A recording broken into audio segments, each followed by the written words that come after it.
As a final expense telesales agent, if you find yourself completely roadblocked, you just don't know what to do or how to navigate the waters when Mildred is also wanting a quote on her spouse and her spouse is not around, stay tuned because this video is for you.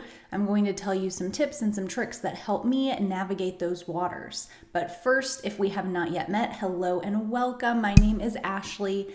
I am a final expense agent. I do work from the comfort of my own home. I'm a mom, I'm a wife. I've managed to crush it in the industry at part-time capacity, and I am not a slave to the industry. And I created this channel to help you, the other life insurance agents out there who want to get better at their craft so they too can find the time freedom that I have found in this industry. So, really good question. I was talking to an agent about this the other day. What do you do when you have someone who is on the phone and you ask them the initial question? Are you looking for coverage on yourself or is this for a loved one? And they say both. Oh, super simple. You're going to do what I tell you to do all the time, and that is stick to the script. It is that cut and dry. What you can ask as a follow-up to, are you looking for coverage for you or your spouse or a loved one? And they say yes for me and my spouse. You can ask, okay, is your spouse around? Are they home right now? Get a feel for what that might look like, but you're going to move through the script. You're simply going to let Mildred know, okay, that's not a problem. I can get you the information, whether they're together or they're not together. However, I can only quote one of y'all at a time. So since I got you on the phone, Mildred, let's go ahead and start with you and then ask the next question. Okay? You're going to move Mildred through the entire script. You're going to figure out if she needs, what her budget is. You're going to figure out if she wants a cremation or a burial. You're going to figure out her pain, her gap, her why, who's paying for it. Why is it important that she has this coverage in place? As a mother, as a wife, we are going to guide her through the process. We are going to pick the carrier and we are going to quote her the same. When you get to quote, do not drop the ball. We are not bringing up her husband. We'll call him Milton. We're not bringing up Milton.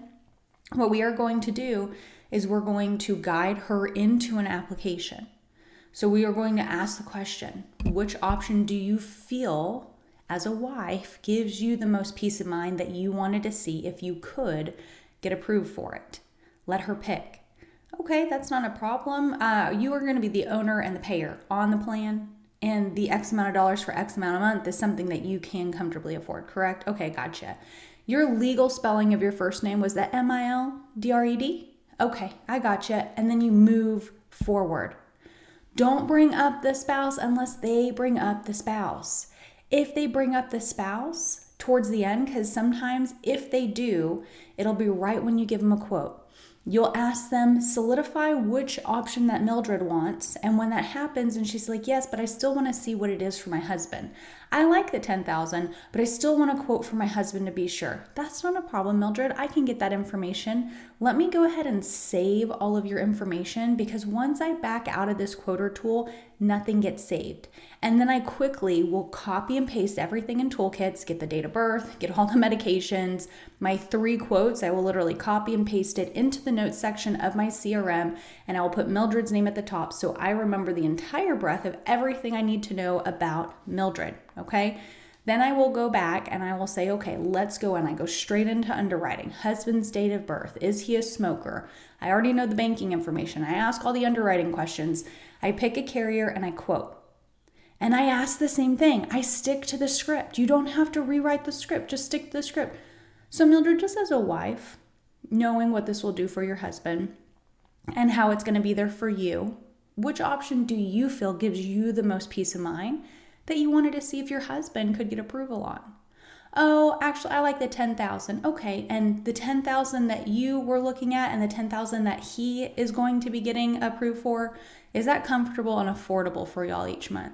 Yes, it is. Okay, I gotcha. Well, then let's jump back to you real quick. And I just wanted to verify the legal spelling of your first name is M-I-L-D-E-R-D, whatever, however you spell Mildred. And then you move forward into an application. The goal of handling this is not to get completely shocked and blinders on. What happens is agents will start talking too much. You will talk yourself out of a sale. You don't really know what to do, so you're adding in all these filler words. You're having all these you don't even know how to directly ask, is your husband home right now? right? You can ask in the beginning. If you didn't ask in the beginning, ask it at the end. You got to get a pulse check for where Milton is during the phone call conversation, because sometimes he might be in the other room and she just needs to go grab him. Other times you need to work her into an application so you can schedule an appointment to then get her husband on the phone. Okay, I hope you found this information helpful and insightful, and I hope you got 1% better from listening to it. If you did get 1% better by listening to this, please smash that subscribe button, and I will see you in the next video.